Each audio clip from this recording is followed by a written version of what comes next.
Hey, you got those new sticky Dunlops on. Yeah, they're supposed to be pretty cool. They as sticky as they say? That's why I got them. Truth is, I just don't know. Yeah, see what you mean. You know, the bike's fast. It's way faster than I am. Let's see how these other guys are getting on. Let's check them out.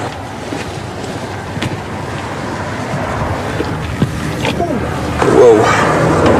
Oh, whoa. Now, this guy's brave. You can really lean it over. Hey, look at those foot pegs all ground away. Jeez. And that tire. Gosh. Can I help you gentlemen with something? Is this your bike? Yes, she is. Hey, how do you do something like this with a bike like that? I guess I learned a few things in my days. Yeah, I guess so. You got any advice for us? Advice? It's a very interesting topic. You brake straight up. No way, pup. Trail brake. All the time. No, bro, I'm pretty sure you're supposed to countersteer in the turns. Just get more seat time. You'll improve. No way. You gotta plan out your laps. Be safe. What you do is you downshift to slow down. No. Use the brakes. No, man, it's countersteering. Body steering, man. It's body steering. You got to be smooth. One can hear a lot of advice about riding. Here. I started with this. Yeah. That's the Cornering Bible. Go ahead and read it for a week. And go ahead and bring it back to me. Wow, thanks. No problem. Take it easy, guys. Thanks, you too. Hey, see you around. Hi, I'm Keith Code. We hear lots of advice about how to ride. Some of it's destructive advice, some friendly advice, and some useful tips. Let's see how advice stacks up against the technology of riding. Take how to steer as an example. Most often, our first vehicle had 3 wheels, like this tricycle. Turn the bars to the right, and it goes right. Turn to the left, and it goes left. Simple. Our first ventures out on 2 wheels usually involved training wheels. Now we have a 4-wheeler. From the tricycle experiences, we instinctively turn right to go right, and it works. In the time-honoured method of training, we raise the training wheels. Now we have a recipe for disaster. We've lost 2 wheels. It's now a frighteningly unstable machine. The child expects it to steer like everything else she's ridden. Look what happens though. She steers to the right and the bike tips over to the left, just like all 2-wheeled devices. Let's go for it. Even with all the bad advice, out of our sense of survival, we somehow make it work. She has never But balanced do yet. we Lower the training understand wheels. You'll kill the her. underlying technology of it?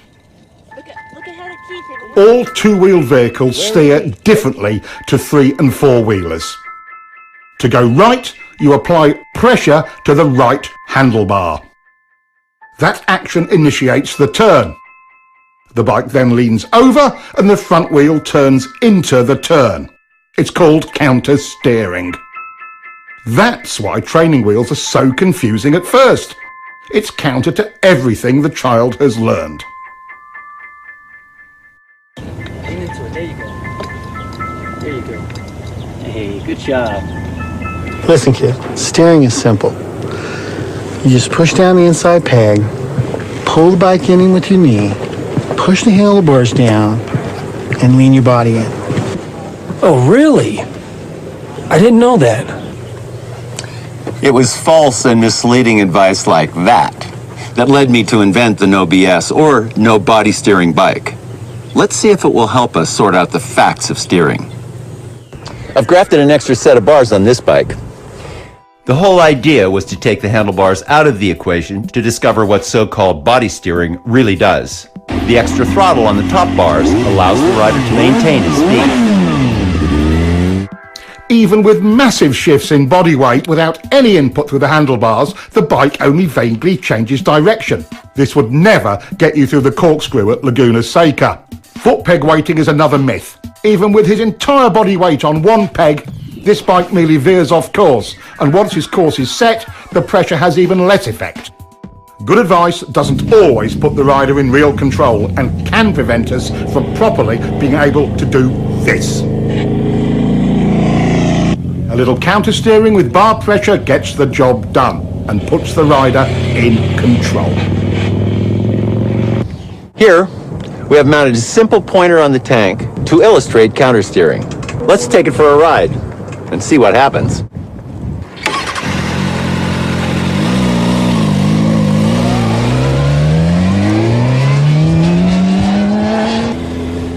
See how the pointer shows the bars moving first to the left and then right, and vice versa?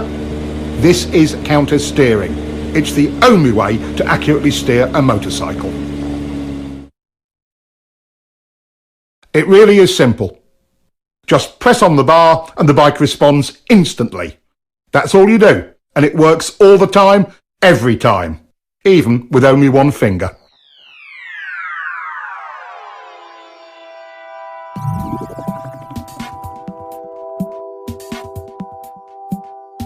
The idea that we lean to steer comes from the fact that when you lean right, you unconsciously pressure the right handlebar, and that counter-steers the bike right. Vice versa for left turns. Lean steering is one of the myths of riding. Some believe body steering works because they can maneuver the bike with their hands off the bars.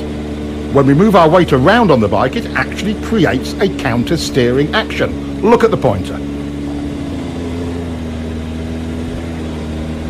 Some riders are confused about how they steer a bike once they are in a turn. It's exactly the same. To tighten the turn, you press your inside bar. To widen your turn and bring the bike up, you press the outside bar. Counter-steering always works.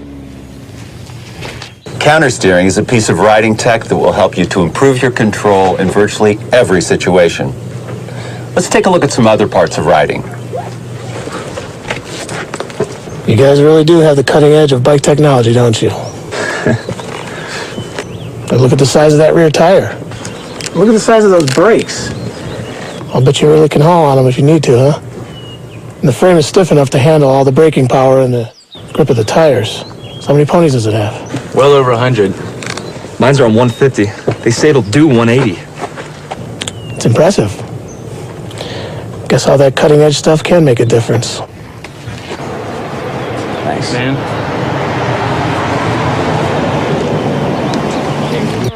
But sometimes the cutting edge cuts the rider. What's needed is the riding technology to match the machine's technology.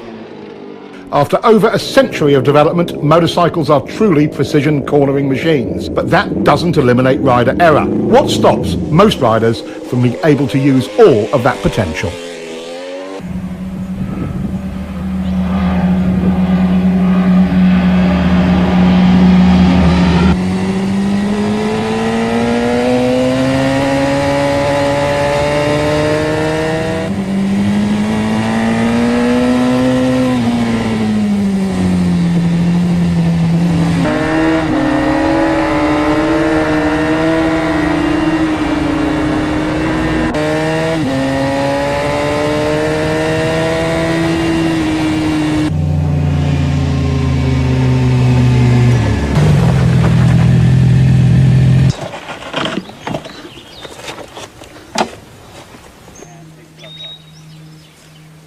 Man, I was riding as hard as I could, and the guy just disappears. Yeah, me too, man.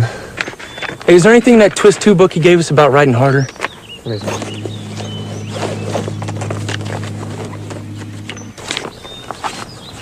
Here we go. To make real improvement, riders can expect to reach a high level of technical skill, but only if they ride at 75% of their limit. Everyone agrees that in some fashion, survival reactions or... Survival reaction? What's that? It's like fear?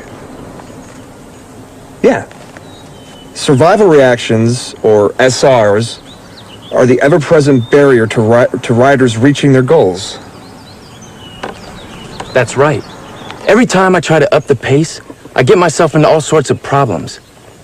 It's like I'm afraid to push my limits. But I'm not sure what I'm afraid of. It's me too. It's definitely my personal limit. I describe it more like Mild panic. Oh, let's ride. Let's see if we can get out. Where's my key?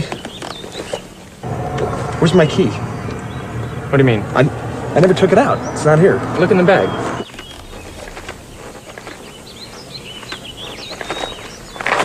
It's an agreed upon fact. Our instinctive survival reactions, our SRs, ruin a rider's hopes of being confident and in control.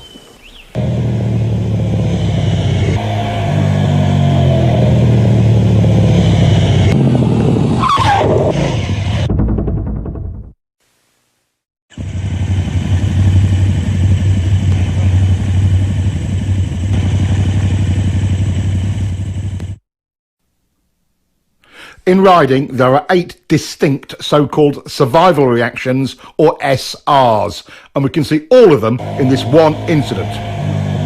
Immediately, we see the rider trying to use body steering into the turn when he should have countersteered, so he starts out a little wide. If you'd known how to steer the bike, this whole thing could have been avoided. Let's get back and see what other errors were made. He gets on the gas to stabilise the bike, but chops it mid-turn. The bike stands up a bit, and that's SR number 1, chopping the gas from panic. Now he's counterleaning against the angle of the bike. This increases bike lean angle, but doesn't tighten up the turn as he had hoped. This is another SR. Now the bike is unstable and running wide, so he tightens his grip on the bars, our most common SR. None of this helped. He's running wide and panics. He's looking everywhere but where he should be. Around the turn. This is visual panic. He target locks on the very thing he doesn't want to hit. An SR? You bet. In a panic, we go where we look. He's steering directly towards the log where his attention is locked. SR number 6. With his attention tunnelling down, he cannot steer effectively and becomes frozen on the bars. Yes, SR number 7. He can't turn, so he jumps on the brakes. Our 8th SR. His lazy steering started the whole mess, but when he chopped the throttle off, it got worse. First, let's take a look at throttle control and how it works.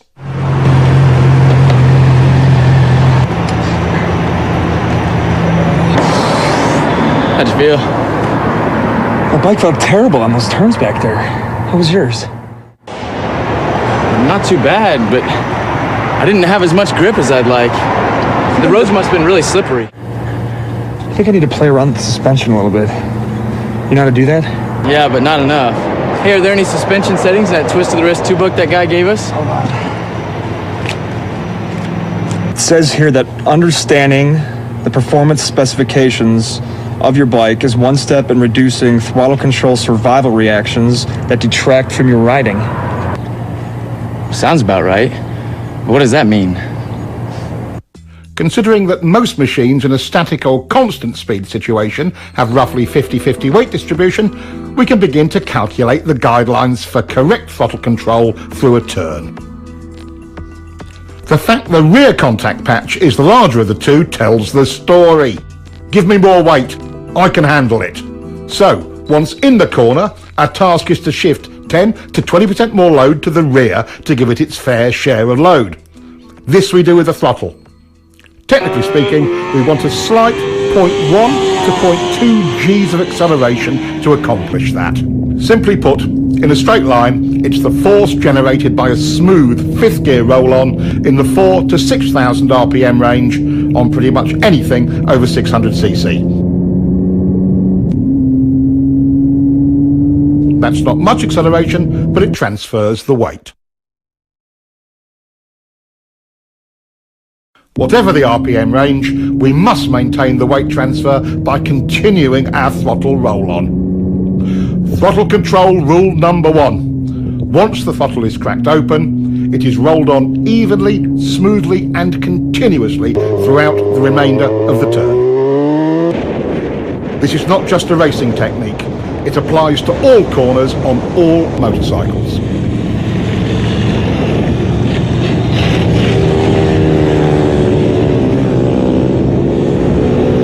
Once the correct transfer of weight is achieved using the throttle, Any big changes in that weight distribution will reduce available traction, which is especially important in poor traction conditions.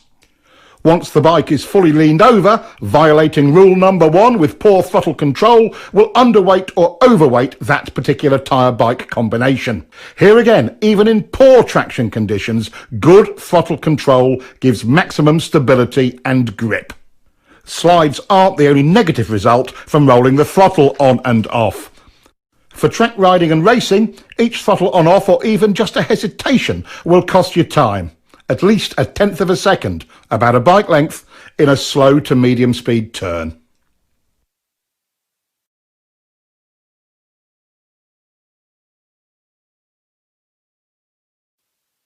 In higher speed turns, the same throttle error will cost you even more.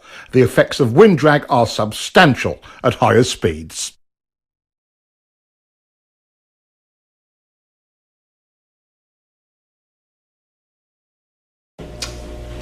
If the surface is slippery, do you want to overload the front or rear tires? No! Correct.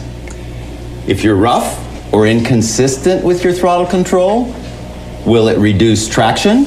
Yes! Exactly. If you have good throttle control, will the weight be distributed properly on both the front and rear tire? Yes! Exactly. Now, what is throttle control rule number 1? Once the throttle is cracked open, it is rolled on evenly, smoothly, and constantly throughout the remainder of the turn. Good. Now, repeat that to yourself 1,000 times. Once the throttle is cracked open, it is rolled. This rider is late on the gas and gets very hard sudden acceleration out of the turn. This rider is trying for good throttle control and has nice clean roll on, not the same fierce acceleration as the first guy. But what is the actual result in exit speed? Let's look at the radar. A huge difference. There are 2 circumstances under which you may violate throttle control rule number 1. Let's take the point where you are bringing the bike up for the drive out of the corner as the first one. As the bike is brought up towards vertical, we can be more aggressive with the throttle. At some point, you can pin it. Coordinating your throttle roll-on with bringing up the bike is how to maximize your drive off of any corner on any size bike.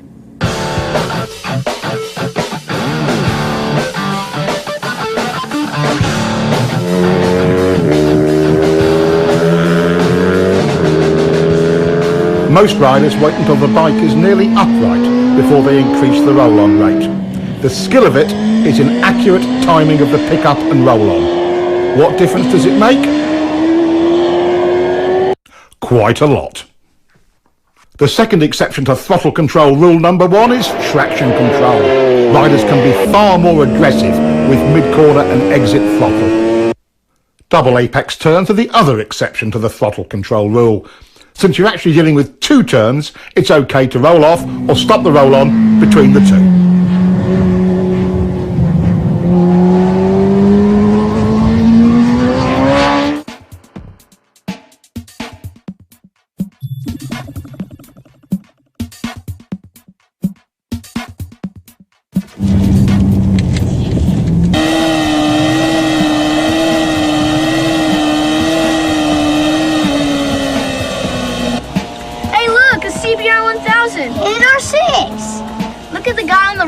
He's not smooth with the gas. I bet his wrist hurt.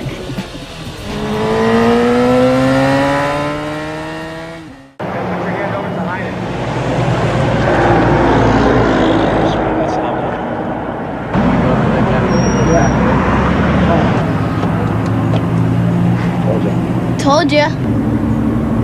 What are you looking at, kid? Your tires. What do you kids know about riding? Once the throttle is cracked open, it is rolled on evenly, smoothly, and constantly throughout the remainder of the turn. How long have you guys been riding? riding? About 3 months. Have you guys ever been at a riding school? No, but we got this book this guy gave us. Yeah, just keep reading it. Come on, boys. It's time to go.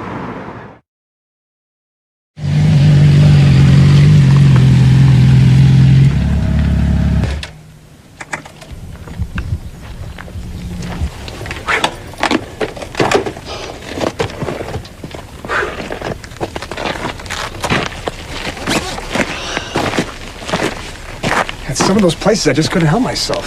I kept rolling in and out of the throttle. That was cool. Completely perfect the whole time. Really? That's funny, because I still can't get a continuous roll on. That's SR1. Rolling out of and on and off the throttle when you shouldn't. That's right. Survival reactions. How could I forget that? Good handling means predictable traction, and good traction depends on your suspension working well. In mid-corner, on a properly set up bike, the forks and shock work best in roughly their mid-stroke range. With good throttle control, you can see the forks working in their mid-stroke in mid-corner. Is that as good as it gets? Is the bike happy? Are you happy when the bike is happy? Yes, yes, and yes. At what range do we want the rear shock to operate? In the middle, of course. That's its most compliant range. That's its sweet spot, just like the forks. Once you get back on the throttle, weight begins to transfer to the rear. The rear shock becomes our main concern because we must now rely on it more for stability and traction. Contrary to popular opinion, getting on the gas hard makes the back of the bike rise. That applies to both chain and shaft drive bikes. As it rises, the rear suspension becomes stiff. This results in the rear tyre not being able to follow the road's surface as well, and traction is reduced. This becomes abundantly clear when we look at front wheel speed compared to rear wheel speed on a straight. There is quite a bit of tyre slippage, and look at the rear suspension's position. Nearly topped out. Again, it isn't working well. With good throttle control, we get what the bike is designed to deliver: working suspension and optimum traction. Another downside of survival reaction number 1, chopping the throttle, is reduced ground clearance. Not only does the front compress, so does the rear, which further reduces your clearance. Perfect examples. When the rider is hard on the brakes, the front end wheel feels heavy. Under braking, of course. Check it out.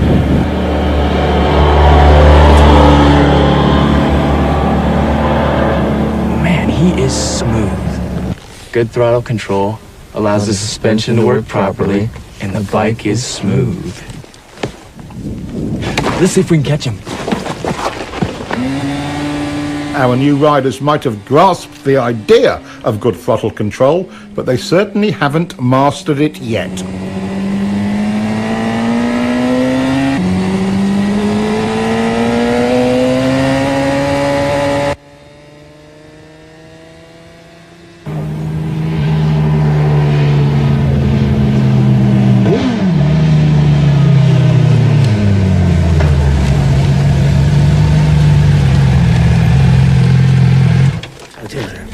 Bye.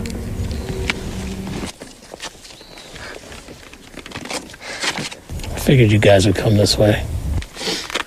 Well, we figured out why you're so smooth.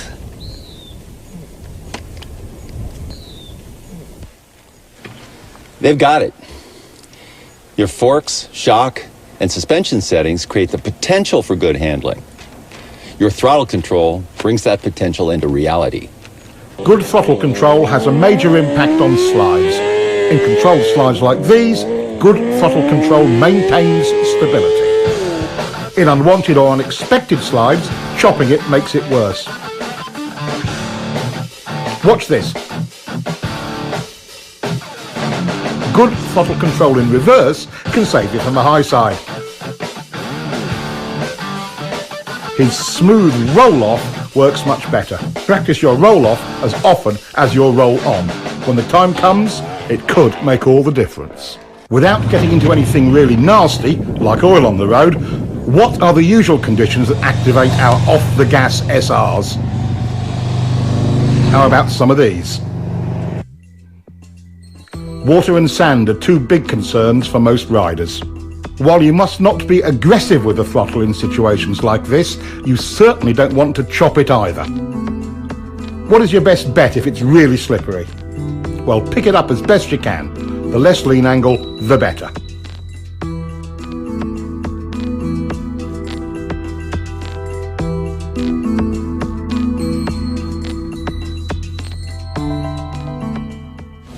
Looks like good throttle control solves many of our rider problems, doesn't it? Yes. There are many factors that affect what line a rider may take through a turn, and we'll explore that later. The point we want to make now is this: no matter what line you take, high, low, middle, whatever, good throttle control is the gauge by which you can judge it. Riders are often confused about why the bike initially stands up and runs wide when they get off the gas mid-turn. Once into your lean and the gas is rolled off, weight transfers to the front of the bike, compressing the forks. That weight goes to the front tyre and spreads out the contact patch. This creates additional drag on the patch to the inside of the centre line of the bike. That drag countersteers the bike upwards and it runs wide. The whole thing can seem confusing, especially as the rider expects to tighten the turn when he rolls off the gas, and he finds the opposite of that happening. A moment later, since the gas is off, the bike slows, leans further over, and finally tightens up the turn. Applying brakes mid-corner creates the same effect. When the weight transfers forward, the result is the same. The bike stands up. A static throttle slows the bike as well. Again, the bike tends to run wide. This effect is even more pronounced at higher speeds and steeper lean angles. Getting on the gas too hard too soon will also send the bike offline, wide. Getting on the throttle too slowly makes the bike feel unresponsive. As we see here, with good throttle control, the bike looks and feels stable on its line and leaves the corner faster. Getting the feel for how much throttle the bike wants and needs to be stable and have good traction and hold its line is the art of good throttle control. There are choices in lines, but the good ones follow the throttle control rule. Geez, I'm running wide on the exit almost every time, and I'm following the throttle control rule.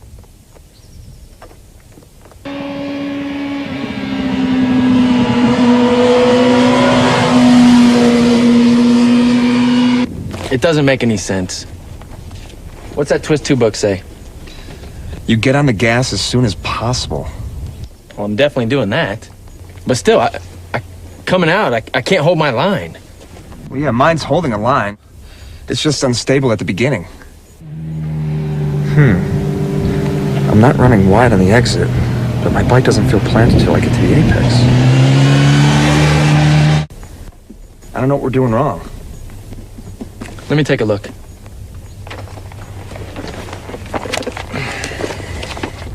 Aha, here we go. To meet the throttle control standard, steering is completed before you get it on. This doesn't mean at the apex, right before, or just after, or at any particular part of the turn. It means as soon as possible once the steering is completed. I never thought of that. See, I was told you have to wait until you get to the apex. I've been scared to get it on before that.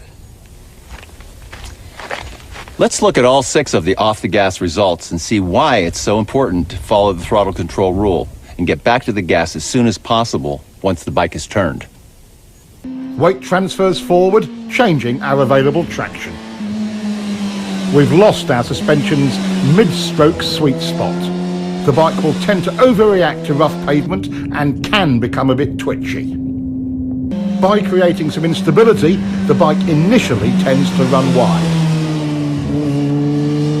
As we saw before, we lose ground clearance on both ends of the bike.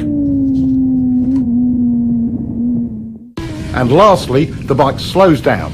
These are the 6 results you get from waiting too long to get back on the throttle.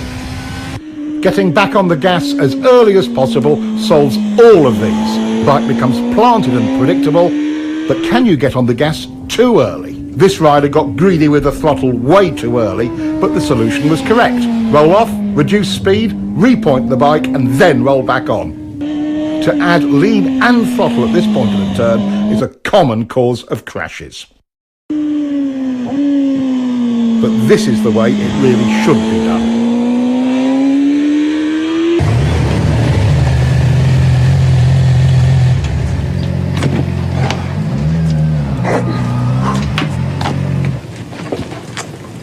Hey, no more chicken strips. Yeah. I guess we both have a better understanding of throttle control. And we're more confident in the level of grip.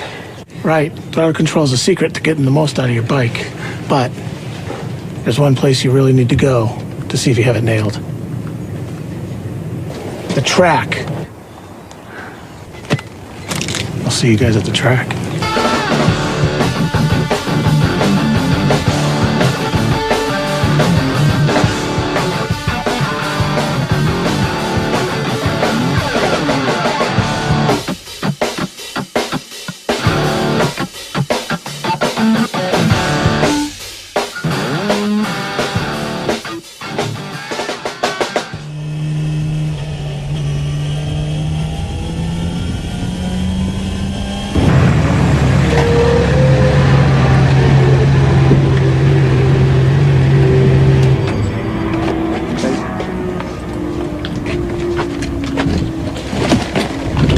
I stayed with you all the way to that fast turn. Man, you just pulled away like a train.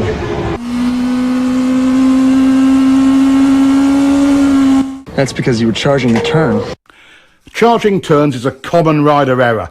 Being fearless with the speed and brakes coming in often adversely affects entry and mid-turn throttle.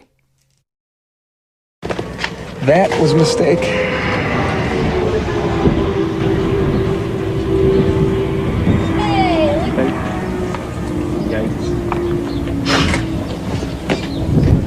All right, so when my arm is rising, I'm rolling on, and when it's falling, I'm rolling off. So my left hand is telling you guys what my right hand is doing, okay?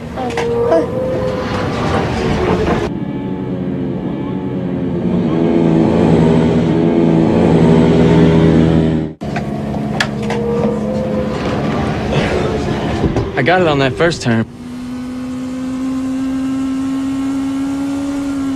But at double apex.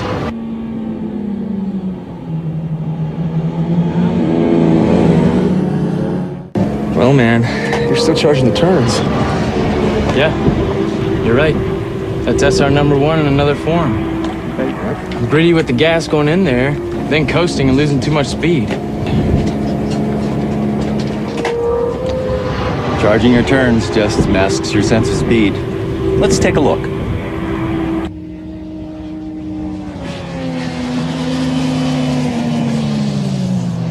Charging any turn tends to narrow our field of view.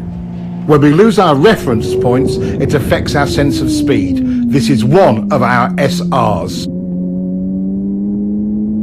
Our new rider is still charging corners and chopping the gas. That will cost him turn entry speed and a clean early roll-on.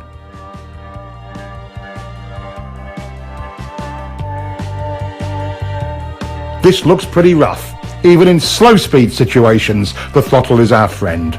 Nothing else will stabilise the bike. Once you've mastered your throttle control SRs, you have taken a giant step towards control over the bike and confidence in yourself at any speed.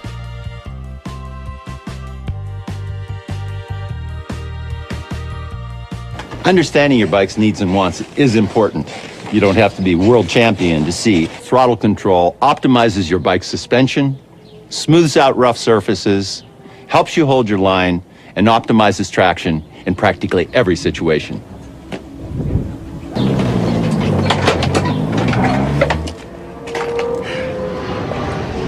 Man, this track riding is really hard work. Yeah, I got a really bad forearm pump. I could hardly grip the front brake. It's like riding motocross all over again. We gotta get ourselves down to the gym and work out a little more often. Yeah. My first reaction is to tell them both to relax. Let's take a close look at how excess rider input creates instability and tires out the rider. Here again, holding on too tight causes the rider to receive too much input. The tighter you hold on, the bigger the bumps seem. Small shakes from the front end are amplified as well. Why are the bars moving? What are they searching for? They're trying to find a position that will stabilise the bike by maintaining the correct tracking of front and rear wheels. The bike does this without any help from the rider. If the rider could hold on tight enough to stop the bars moving, he would only amplify that wobble. The force he puts into the bars creates resistance and a ploughing effect at the front tyre's contact patch. Now the back of the bike wants to rotate around that resistance and the wobble becomes even worse. Setting a wheelie down crooked is an extreme example of this.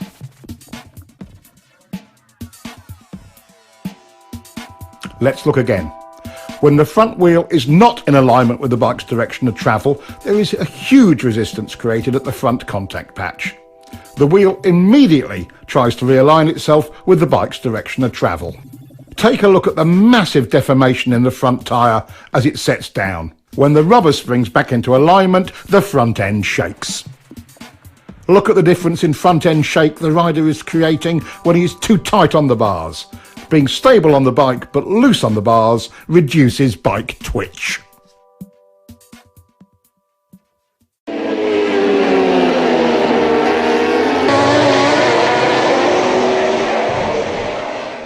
Holding on too tight transfers engine and road vibration to your hands and arms, tiring them out and making them numb. This in turn causes you to hold on even tighter. This same elevated level of feedback can, again, easily distort your sense of speed. When the rider responds by tightening up on the bars, it gets worse. This is SR number 2 once again, tightening on the bars. Over poor surface conditions, a rider who tenses his back gets out of harmony with his bike and will tend to bounce in the saddle. This causes extra suspension action. Your legs are a terrific help to your bike suspension in these situations. Riding light in the saddle using your legs with a loose and slightly arched back helps enormously. Most riders become anxious about being blown around by other vehicles or the wind and tighten on the bars. As the upper body is buffeted by the wind, the bike is being steered by the wind. Ride loose like this and the wind's effect on the bike is reduced. Other key rider jobs are similarly affected by holding on too tight. Being stiff on the bike while riding through bumpy turns tends to turn the throttle on and off. Suspension and traction are affected because good throttle control is not maintained. Riding loose solves this.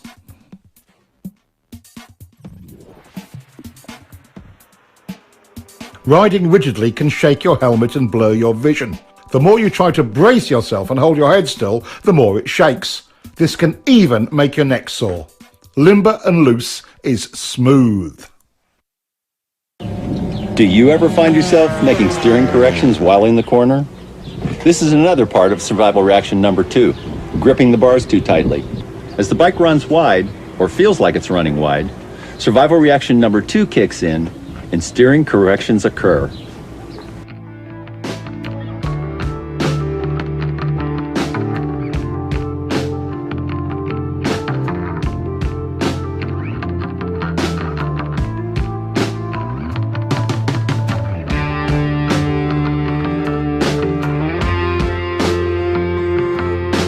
This all makes the bike more unstable and it runs wide in the corner.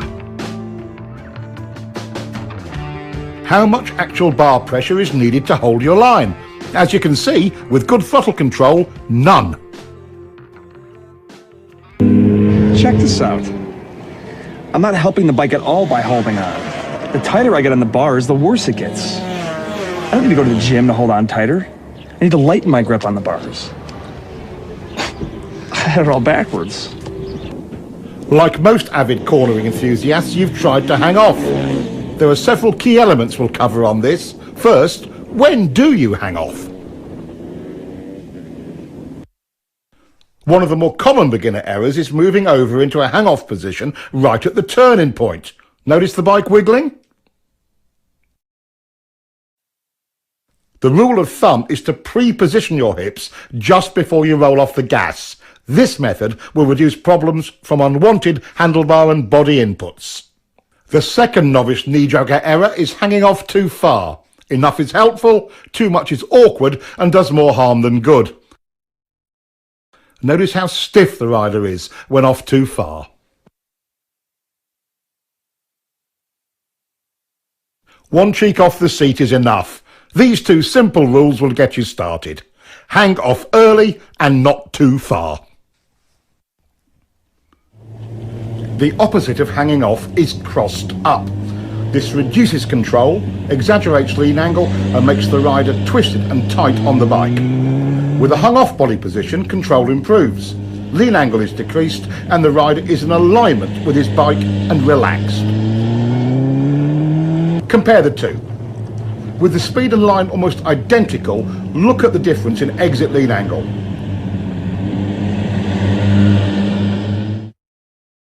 Less lean equals more throttle and better drive. Now let's compare straight up riding with hanging off and see if there is a difference. Here he is riding straight up. Once again, at nearly identical speed and line, there is a measurable difference in lean. Body position on the bike can positively or negatively affect your riding. He could have gotten over sooner for this corner. Getting over before turning, he's smooth as silk entering the turn. Both errors here, moving over while turning, and he's off too far. The problem is compounded when you lose connection with the bike. He's remedied that. Now back up a bit. There he goes. His arms can now be loose and relaxed. When the whole body position and turn entry package is done right, it affords a rider the maximum of control with the absolute minimum of effort. Here's another view of a clean, loose run through a turn. The human machine works this way. When the lower body is unstable, we must rely on our arms and torso for support. Once the lower body is stable, we are at liberty to relax the torso and get great body position. Notice how much lower he can go without tension. Let's look at the difference between his moves on the bike when disconnected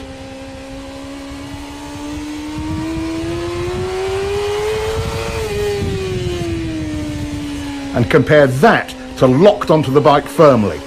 Much more relaxed and in control. The crossed up riding style looks even worse from on board. Everything about the rider is twisted and unnatural. Head, shoulders, even eye position is strained. One last look at the difference between riding crossed up and stiff on the bike and riding in alignment, well connected and loose.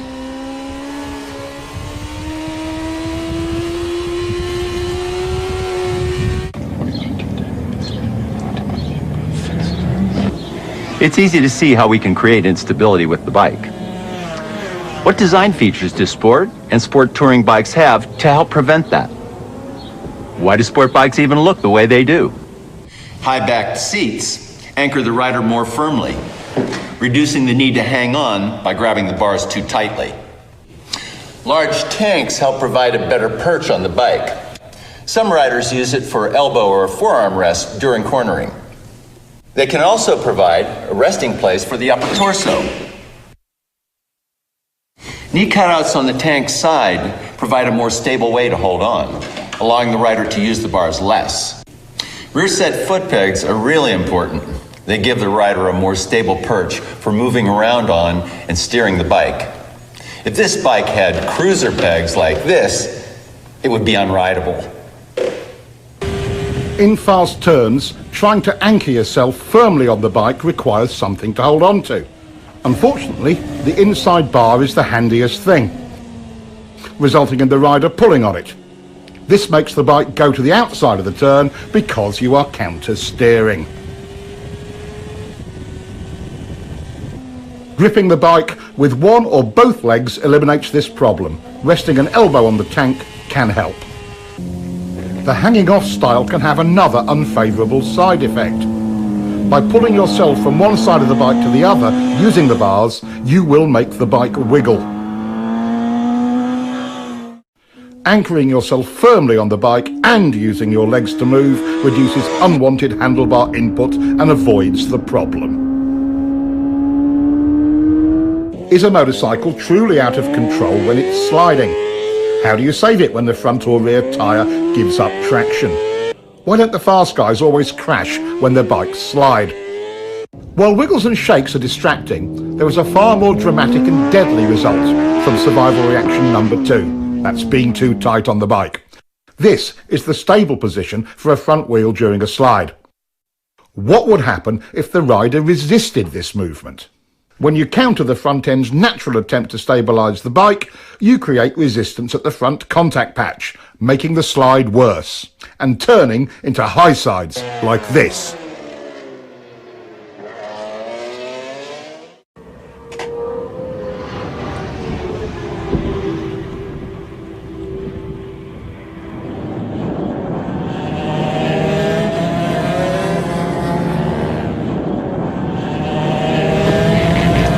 My rear tire must have gone off. Sliding in turn 3. Problems? I didn't know you were out here. Yeah, sliding in turn 3. How's your throttle control through turn 3? Really good. I've already worked that out. You have any arm pump? Yeah, now that you mention it, I think I do. Well, being tight on the bike can start little slides before you get anywhere near the limits of traction. Really? It's not the tire? Well, can you ride it just to see? Sure. Always wanted to ride one of these.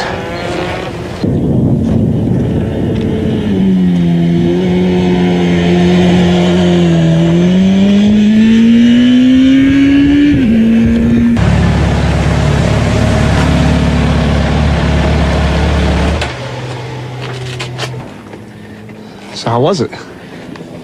Oh, the bike's great. Thanks for the ride. Oh yeah, your tire's fine. I guess I'm making it slide then, huh?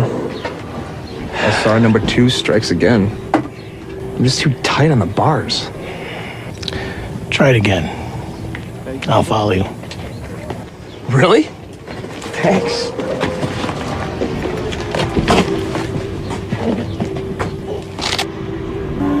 While he may not be really fast yet, our new rider is making real progress.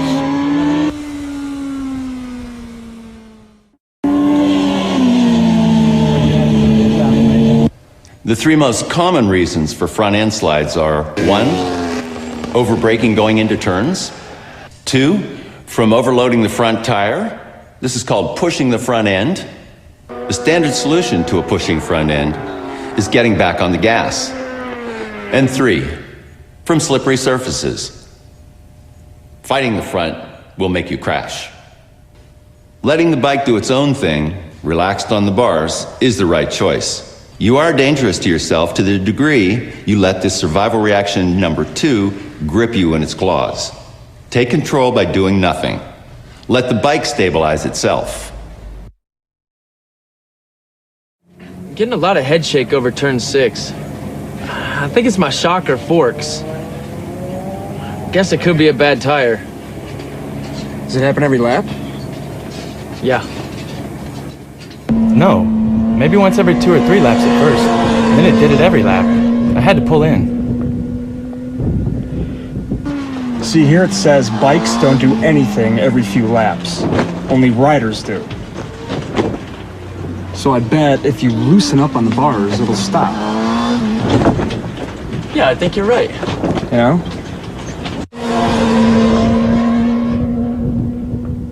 We can contribute to or detract from the bike's inherent stability by understanding its demands and eliminating any unwanted or unneeded inputs. Take braking. With the weight forward, stiff arms, and up on the tank, the bike stoppies. With less bar pressure and the rider stabilised by the tank, the bike is more stable.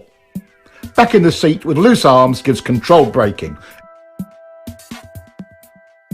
Even with severe lockup, control is much improved. An all too common error is twisting to the inside of the bike. He's trying to gain stability, but creates tension. Even if you don't hang off the bike, stabilising your body is still important. Gripping the tank with one or both of your knees as you go into and through the turn is simple and efficient. The more firmly you anchor yourself, the easier it is to relax your torso and arms. For mid-corner, suspension is set up for a given amount of weight fore and aft. The bike cannot compensate for you moving around on it. As we've covered already, get into your fore and aft position on the seat early and stay there.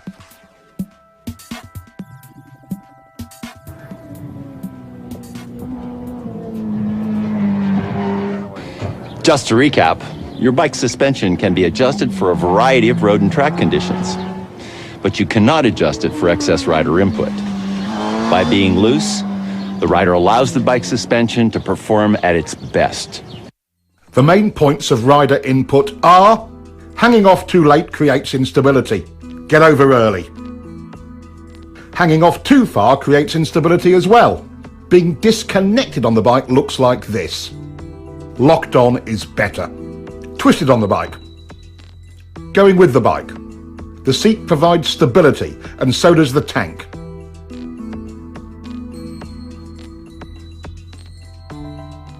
Use your pegs. Riding stiff. Riding loose. Using the bars to hold on. Using the tank. Tight equals front end shake. Loose is stable. Crossing on the bike. Going with it. Tight, it slides. Loose, it recovers. Acceleration head shake. Acceleration stability. Braking instability. Locked on in the seat gives good braking stability. Yep. All those things have happened to me. Yeah, you should just let the bike do the work. I'm causing my own handling problems and making myself tired. Stabilising the bike is the rider's goal in any corner.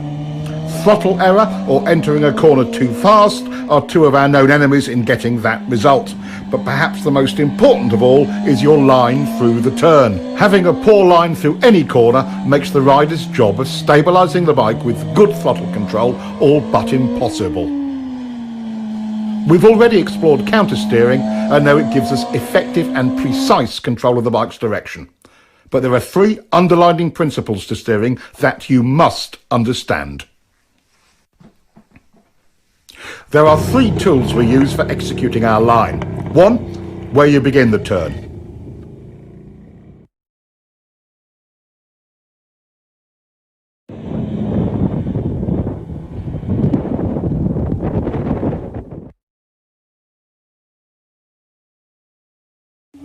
Two, how quickly you flick the bike over.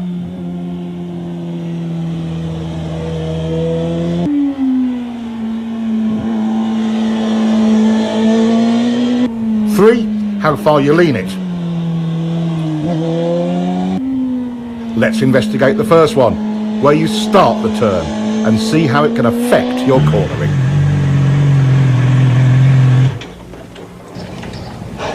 Hey, you're doing good, huh? That's getting better.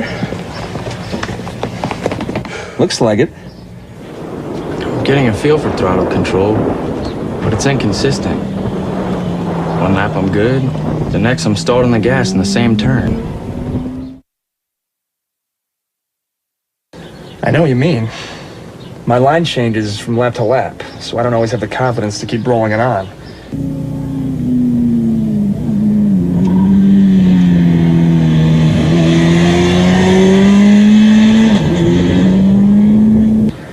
Gets to me. Yeah, that happens to me too. It totally blows my confidence and I'm right back to rolling it off. I hate when that SR happens. Yeah, well, it says here that there are 11 things that are influenced by where you turn into a corner? 11 things. Guess what? Both of our problems are on that list. Really? Yeah. But what is the solution? What can you do to bypass these problems? The answer is too simple. Find and use a good turn-in point. Finding a turn-in marker and using it will give you consistency. It helps you avoid problems like inconsistent lines and throttle errors. How can you find a good line? Once you establish a reference point, the trial and error method will tell you what works and what doesn't. That tar snake on the pavement is a good reference point. He tries a later turn-in, but that chops up his brake release. A little earlier runs him too wide and the throttle goes off and on. Right after it, he carves a clean line and, most importantly, the throttle control is great. Let's look at some cornering theory.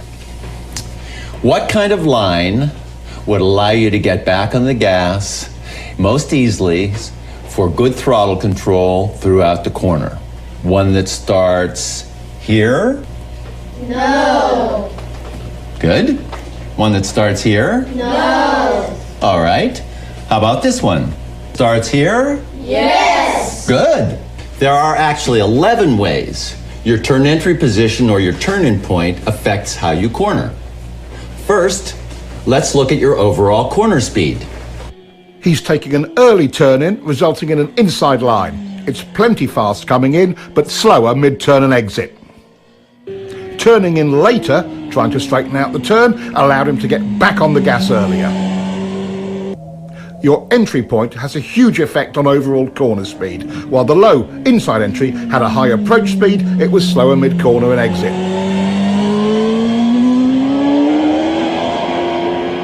The higher outside turn entry allows him to point the bike more towards the exit. Even before mid-corner, he's back on the gas. Now let's look at how entry point affects braking. Your beginning and ending brake points are both modified by where you start your turn. On the low inside line, you're leaned over longer and brake pressure is critical because it's easy to lock up the front wheel.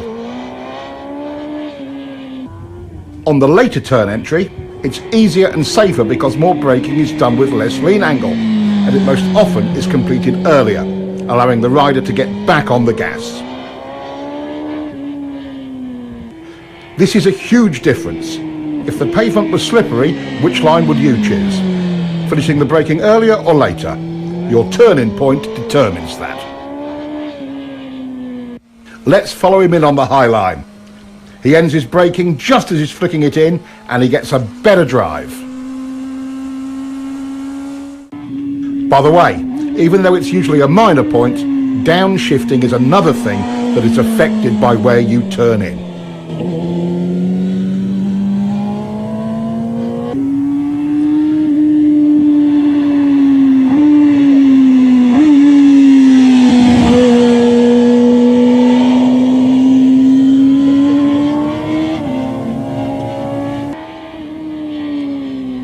Of the key tools of turning, one is how quickly you can get the bike over. It's easy to see how the early and later entries compare in this regard. The low entry requires lazy steering. You can't flick the bike onto its line. The later turn-in allows for a decisive steering commitment to the turn. Mid-corner and exit stability and speed start when the gas comes on. Watch both lines to see where the gas comes back on.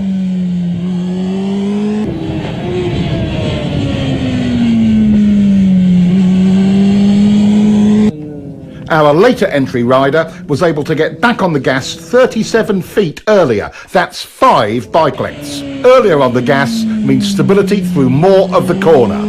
Your turn-in position has an enormous effect on that. That's 6 points so far. A good drive off the turn is number 7. Low line entry checks your drive because number 8 on the list, lean angle, also comes into play. You were leaned over further and longer from a low line entry.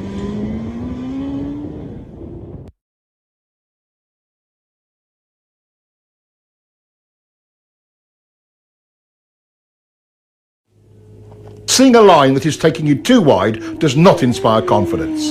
Seeing one that points you further up the road does. Number 10 is how much road you have at the widest point of your exit. On the street, the same principle applies.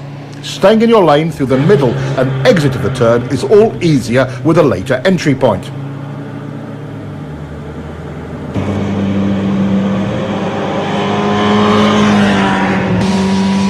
This helps reduce panic and provides riders with a greater margin of error in regard to oncoming traffic.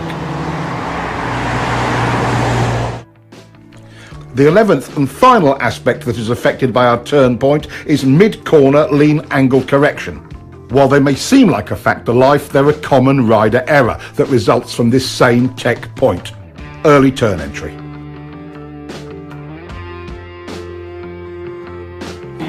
Throttle control rule number 1. The clean, continuous roll-on is always easier once you have established a workable turn point. The single biggest cause of SR number 1, going off the gas when you should be rolling on, is a bad line. We now know all 11 aspects of your riding that are affected by your turning point. Let's quickly review them. 1. Where the brakes go on. 2. Where the brakes go off. 3. Where the throttle comes back on. 4. Where the bike is pointed once fully leaned over.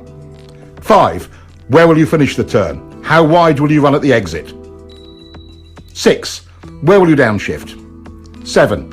How much lean angle will you use? 8. How many, if any, steering corrections will you make? 9.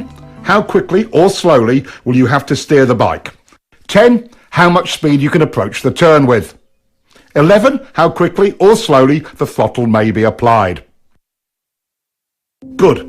Those are the 11 things affected by your turning point. Now, let's look at how quickly you turn the bike and how that affects your cornering.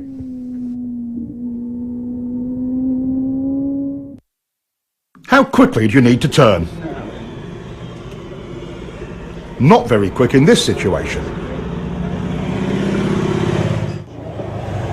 It would be silly to quick flick the bike when you don't need to.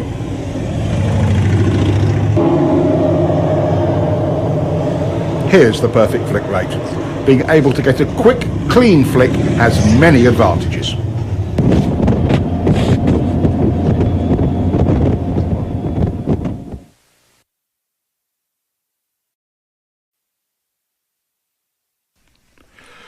How does the rate you flick the bike affect your line in any series of corners, like these S's?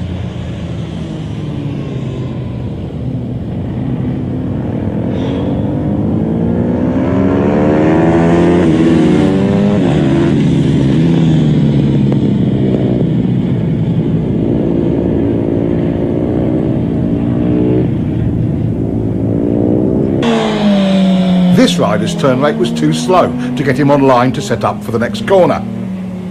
This rider makes the same approach, starts his turn at the same place and is running the same speed and with a quicker flick. His setup for the next turn is a perfect line and it will work exactly the same way for you.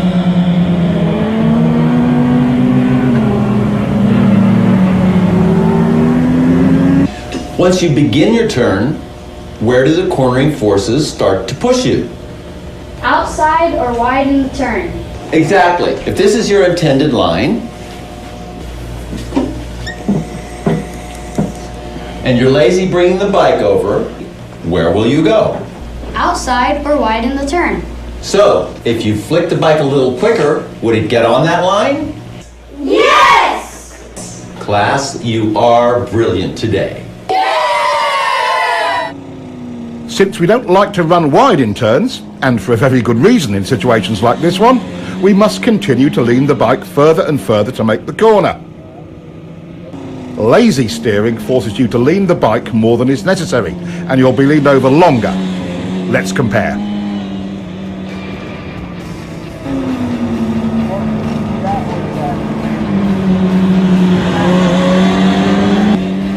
The quicker flick brings the bike onto the desired line. No extra lean needed. Look how much space he has on the outside of the turn. That would come in handy on the street, in an emergency, or on the track for speed.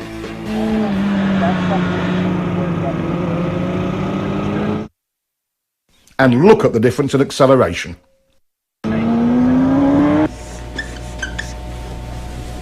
What are the immediate benefits of getting the bike turned quicker? More control. Yes, that's true. But why do we have more control and confidence? Earlier in the gas, better throttle control. And better traction. It's not leaned over as long. More choices on your lines. You get on your line earlier. Less lean angle. I think you've got it.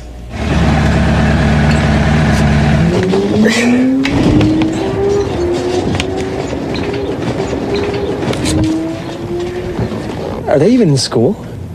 Maybe that's a version of homeschooling, huh?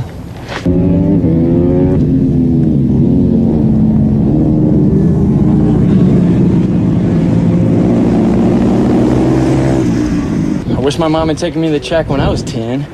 I'd be a world champion now. Yeah, you're right. The approach speed and turning point for both riders was very similar. So what was the key difference that got this one through and put this one in the dirt? Let's look again. At this lazy steering rate, even if he leaned it over further, the results would have been the same, or worse. The simple solution is flicking the bike quick enough to make the line. Now, what will happen when they increase their turn entry speed? His result will just get worse. With a higher entry speed than before, this rider still makes his line. It's quite simple. In turns like this, as the speed increases, so must your flick rate. The route to confidence with turn entry speed is nothing more or less than faith in your own ability to get the bike turned quick enough. Okay, we want to be able to turn the bike as quickly as possible for lots of reasons, like accident avoidance, to not run wide in turns or off the road, avoiding being late on the gas and adding excess lean angle.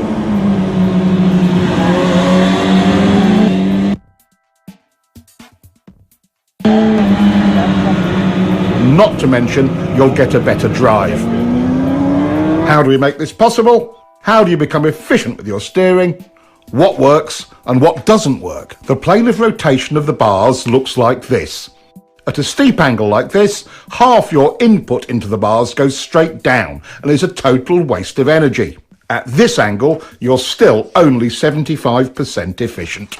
Here, your input is in line with bar rotation and is 100% efficient. This is another great example of how understanding the technology puts you in full control. A simple experiment will tell you if what I say is true or not. Get forward on the bike and position yourself directly over the bars and try to push the bike down into a lean. A lot of effort, but not much happens. All motorcycles work this same way. It's the horizontal rotation of the bars that gets the job done. A huge part of rider confidence is knowing you can quickly turn when you want to or need to.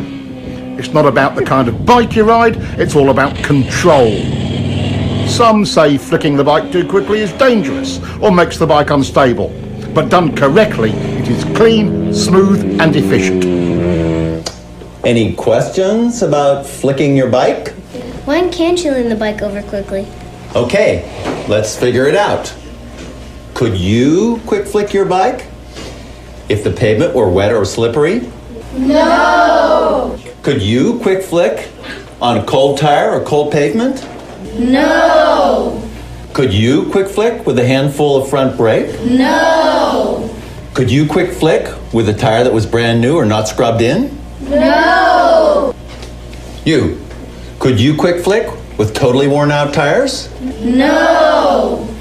Do you need to quick flick your bike at low speeds? No! Now, do you get the idea? Yes! Our two new riders have come a long way towards understanding how the bike steers and where to turn it. Their confidence to lean the bike more is a direct result of that. Riders who understand this both look and feel in control of their bikes.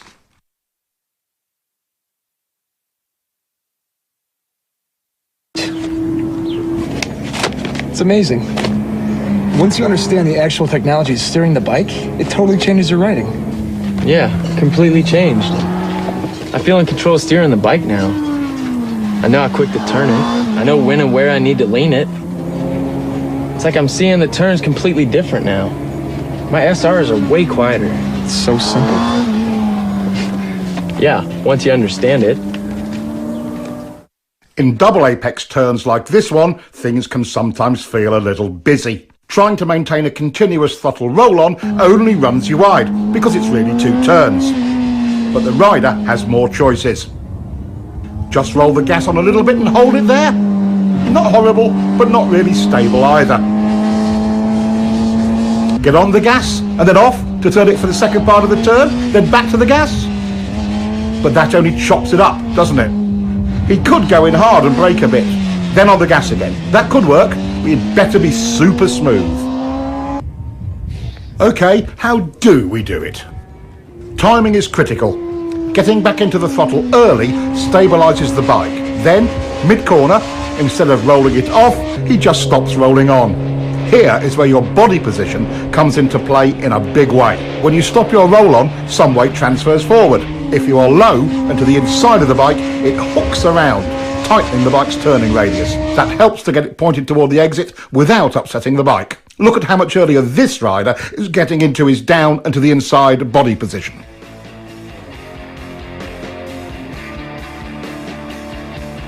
Here we see an average hang-off position.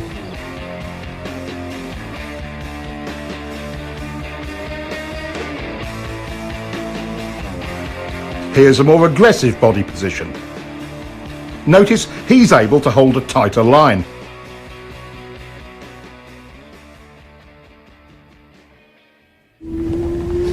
Now that's the hook turn technique, and can work in almost any cornering situation.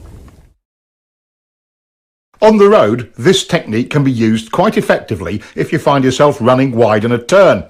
Dropping to the inside and down position, plus a smooth roll-off or momentary hesitation, not a chop-off of the gas, tends to tighten the turn for you. And don't forget to look where you want to go. That's way better than the alternative. Here is a technique that can aid you greatly in your efforts to steer your bike accurately. We quite naturally push off or pivot from our trailing foot to produce maximum power and control. With that in mind, using the left leg to generate the power to press on the right bar and vice versa is a logical step. It provides the rider with maximum stability on the bike. Stability equals control and strength. As we lock our lower leg into the bike from the foot peg to the tank, we begin to create lower body stability. The next step is a slight tightening of the thigh muscles. This locks the pelvis in position, which then provides a stable base for the whole torso. With the torso stable, the rider's ability to apply pressure to the bars is vastly improved. We call this pivot steering. You might call it power steering, because once you master it, it feels so easy to steer the bike. Work on your quick turn. It pays huge dividends in control and confidence in any situation on any bike. Now that we know what a turn point is all about, how often do you get it just right? Is it usually too early or too late? Too early. That's right. Riders tend to turn in too early, and there is a reason for it. Would you like to know how to change this part of your riding? Yeah! Going where we look is an unfortunate survival reaction. In fact, it's SR number 5. For example, if this rider looks at the inside of his next turn, he will go there.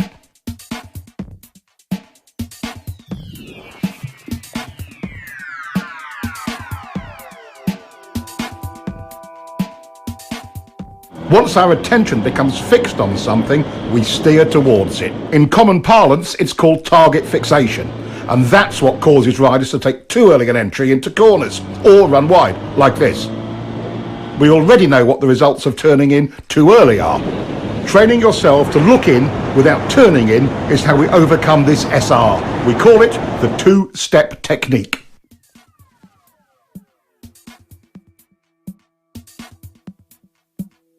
It's also the key to finding a line that doesn't take you in too early, even on unfamiliar roads. Your first step is to estimate a turning point on the road ahead. You don't know the road, so you're just establishing a temporary reference point. Step 2 is find your mid-corner position. Where you clip the inside of the turn is your apex. The trick here is looking in to find it without turning the bike in at the same time. Now he looks in, but notice how he is staying wide in the corner. Now, would you be able to see a line from this position? No. Keep looking, but don't turn yet. How about from here? Not yet, but it's getting better. Okay, now you can see your apex clearly. That's exactly where your turn-in point should be. Nothing provides more confidence than knowing you're on a good line, and it does wonders for your throttle control.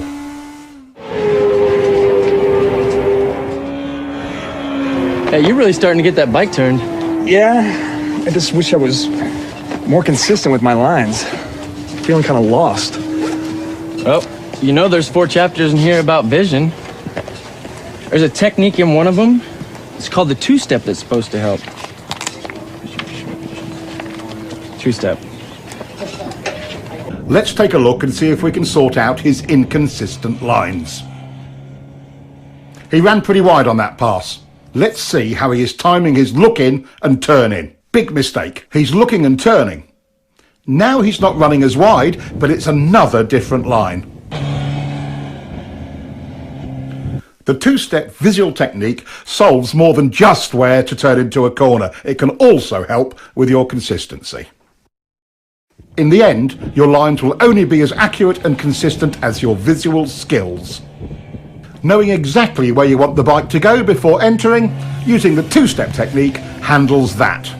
Applying the two-step technique allows the rider to gain space and time at the entry of the turn, to apex and pick up his next turn point accurately. Once you truly learn to lead with your head and eyes, you'll be able to enter all corners smoother, more accurately, and, for track riding, usually faster. It's as good as it gets. Using the two-step turn entry technique also helps combat the look-in, go-in early SRs. By training yourself in this technique, you'll always be 2 visual steps ahead in every turn entrance. Wow, what a great technique. I don't feel rushed to the turn point. I mean, at all. No, me neither. Hey, that two-step works. Hard braking can be both confusing and terrifying. No other control action on the bike can produce such dramatic results with so little effort. Most riders' survival reactions run wild under heavy braking. Brake technology has come a long way.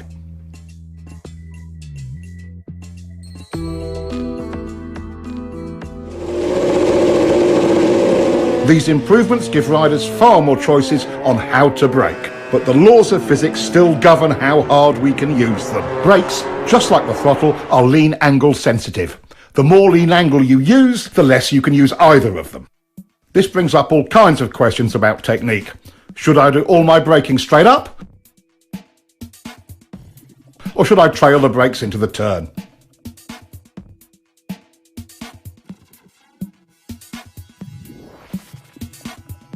Should I brake easy at first and hard at the end, or the other way round?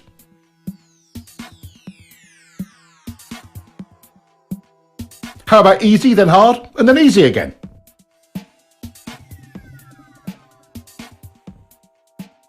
While braking, it's easy to lose sight of the real goal. Getting your turn entry speed perfect is that goal. With that in mind, which brake pressure sequence is best? Turn entry speed errors are easiest to make when you are hard on the brakes towards the end of braking.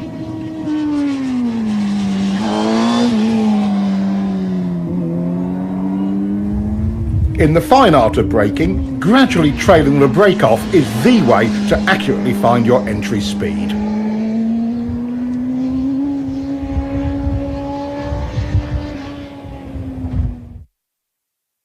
straight up or trail braking, it's the exact same problem. Maintain control of your entry speed. Overbraking, SR number 7, often creates other problems like poor throttle control and extra steering corrections. Both unsettle the bike and can even cause excess wheel spin. Panic braking in the middle of turns is something we try to avoid because it stands the bike up abruptly. Unconsciously, we apply pressure to the bars to maintain our line. That additional input is one of the primary reasons for trail braking crashes. Restraining bar flutter does not let the front end follow the road, which reduces available traction even more. Despite its dangers and drawbacks, trail braking is a useful tool.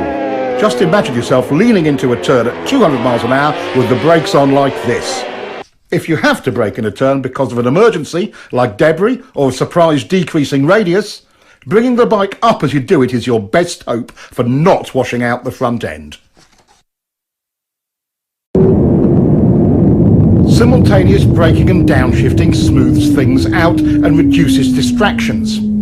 This helps you get your turn entry speed right. Watch the timing of the clutch and throttle action in slow motion.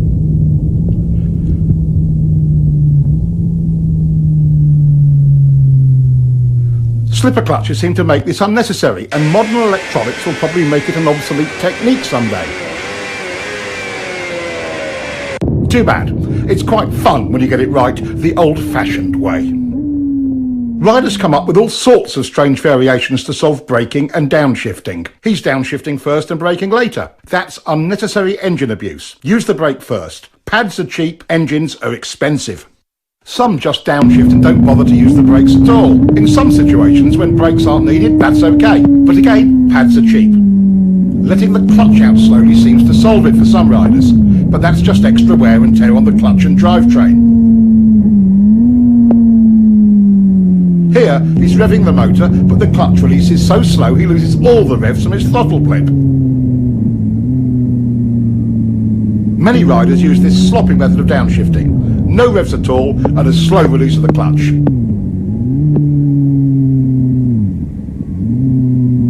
Getting too big a throttle blip over-revs the motor and causes the bike to surge forward with each gear change. Another common error is over-revving and varying the brake lever pressure from the exaggerated wrist movement. This is choppy and causes the bike to pogo. Too early downshifting uses the engine as a brake and over-revs it. Not revving the bike between shifts and inconsistent brake pressure pogos the bike up and down. Here, he's shifting and easing out the clutch slowly. That takes time and attention.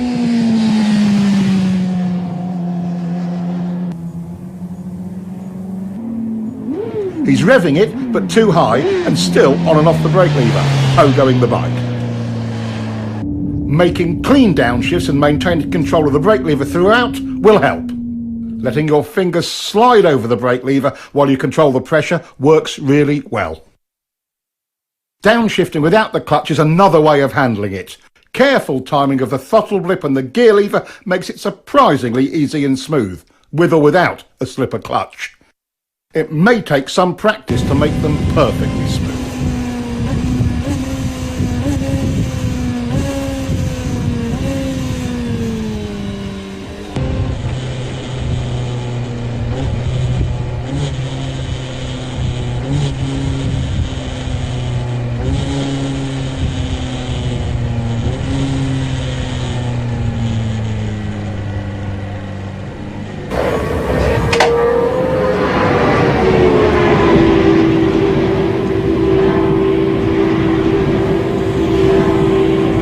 Hey, you guys were looking pretty good out there in the corners. Thanks. You know, we learned a lot from your book. That's great. I'm really glad to hear that. I did notice one thing, though. How do you guys feel about your braking and downshifting? I see. So, clutch in, gas on and off, clutch in, gas on and off, clutch out, clutch in, gas on and off, clutch out, you got it. Clutch in, gas on and off, clutch out. Just a little coordination point, it's really all it is. I can't believe how distracting that used to be. Oh, absolutely. Even after I improved my visual skills, I was still feeling rushed at the turn entries. Well, you know, I guess this is a pretty good example of how little coaching can really help. Oh, man. Traction is the obvious limiting factor on our speed and direction changes. We've explored how throttle control, rider input and surface problems can affect traction. But let's take a closer look. A new rider's perception of traction is a little sketchy. As we gain more experience with traction, our perception improves. There are some classical approaches to understanding traction used by average riders and pros alike. They can give riders a new perspective on tyre grip. It's a classic route to understanding traction. Here's Keith's solution to understanding traction. He calls it the lean and slide bike.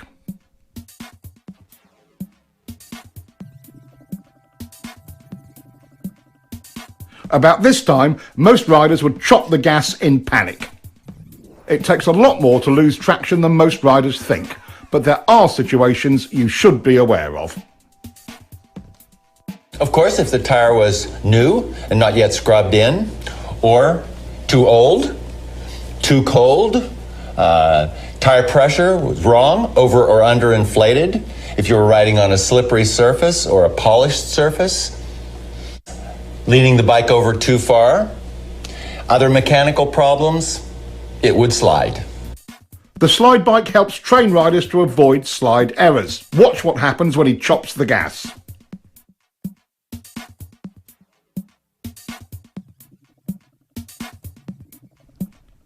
As we've already seen, when rolled off, not chopped, it is far less violent.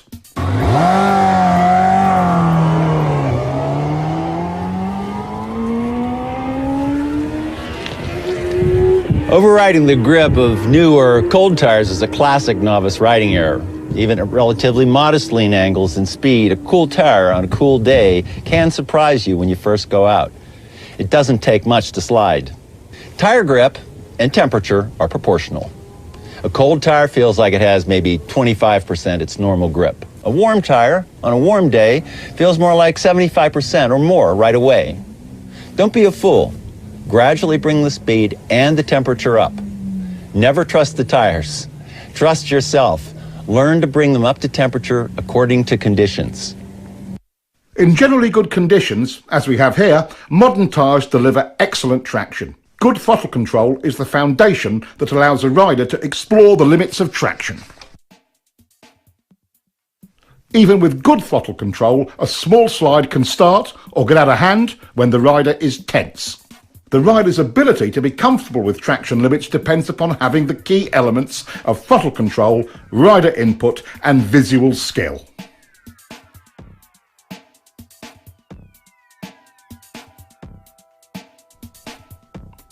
Two other aspects of traction are important to understand. The more lean angle you use, the less side grip you have. The solution?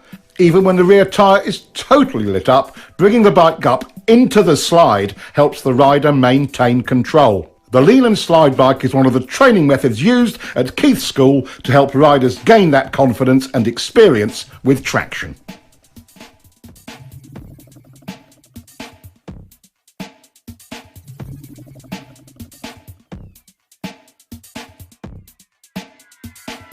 All 7 factors, visual skills, steering, turn points, line, rider input, lean angle and picking up the bike must be under the rider's control for him to be confident with the throttle and with traction.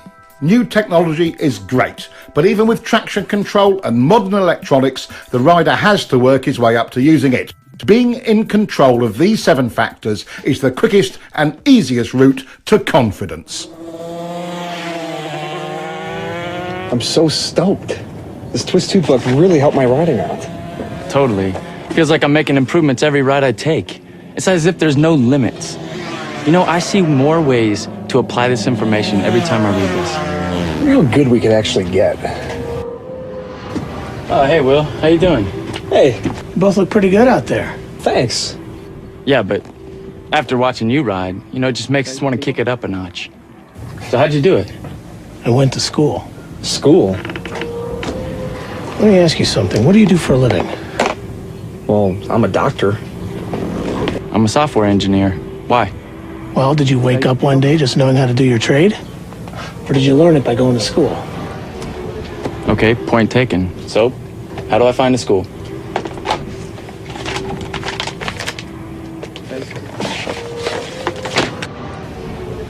Is this where you went? That is where I went. California Superbike School. Really? Best training you'll ever get. See, Will. What do you think?